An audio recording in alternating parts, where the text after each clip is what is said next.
Hello viewers, আসসালামু আলাইকুম। আশা করছি আপনারা সকলে ভালো এবং সুস্থ আছেন। বাংলাদেশের রাস্তায় বেশ জনপ্রিয় একটি বাস মডেল হলো হিনো এবং মোটামুটি রেয়ার একটি বাস হলো নিসান। এই দুই ব্র্যান্ডের সবচাইতে রেয়ার দুটি মডেল নিয়ে আজকের ভিডিওতে বিস্তারিত আলোচনা করব। আশা করছি পুরো ভিডিও জুড়ে আপনারা সাথেই থাকবেন। তার আগে আপনি যদি চ্যানেলে নতুন হয়ে থাকেন তাহলে চ্যানেলটি সাবস্ক্রাইব করে পাশে থাকার অনুরোধ রইল। তো চলুন শুরু করা যাক। জাপানি টয়োটার হেভি ভেহিকেল লাইন আপ হলো হিনো। 2000 সালের আগে থেকেই হিনো মডেলের বাসগুলো বাংলাদেশে বেশ জনপ্রিয়। হিনোর যেই প্রোডাক্টটি বাংলাদেশে এসেছে সেটাই বেশ ভালোভাবে সার্ভিস দিয়েছে।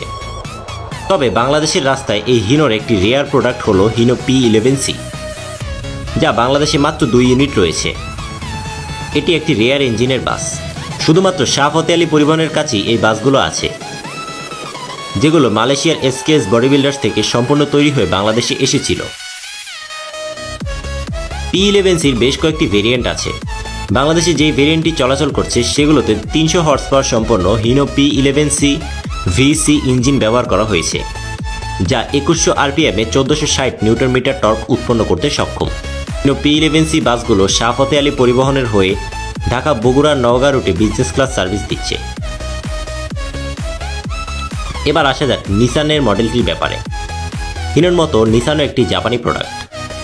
আজকে নিসানের যে মডেলটি নিয়ে কথা বলবো তা হলো নিসান ইউডি, যার পুরো নাম নিসান ইউডি 290। এটি একটি ফ্রন্ট ইঞ্জিনের চেসিস। 1991 সালে বাংলাদেশে প্রথমবারের মতো নিসান ইউডি বাস আসে। এই বাসগুলোতে 200 হর্স পাওয়ার সম্পন্ন ইঞ্জিন ব্যবহার করা হয়েছে। বাংলাদেশ নৌবাহিনী এবং বাংলাদেশ সেনাবাহিনীর কাছে নিসান ইউডি বাসগুলো আছে। এছাড়াও অনেক আগে এনপি পরিবহন, স্টারলাইন পরিবহনের কাছে এই বাসগুলো ছিল। বর্তমানে সরকারি বেশ কয়েকটি প্রতিষ্ঠানের হয়ে এই নিসান ইউডি বাসগুলো সার্ভিস দিচ্ছে। এছাড়াও পূরবী পরিবহনের বহরে একটি এবং BAF শাহিন কলেজ চট্টগ্রামের কলেজ বাস হিসেবেও একটি নিসান ইউডি বাস সার্ভিস দিচ্ছে। নিসান ইউডির পারফরমেন্স অনেকটাই হিনো AK1 মতন। একে ভালোভাবে বাজারজাত করতে পারলে বাংলাদেশে আরেকটি মানসম্মত জাপানি বাস পাওয়া যাবে। তো এই ছিল আজকের ভিডিও। ভিডিওটি ভালো লাগলে ভিডিওটিতে একটি লাইক দিয়ে কমেন্টে আপনার মূল্যবান মতামত জানাতে পারেন। এতক্ষণ সাথে থাকার জন্য সকলকে ধন্যবাদ।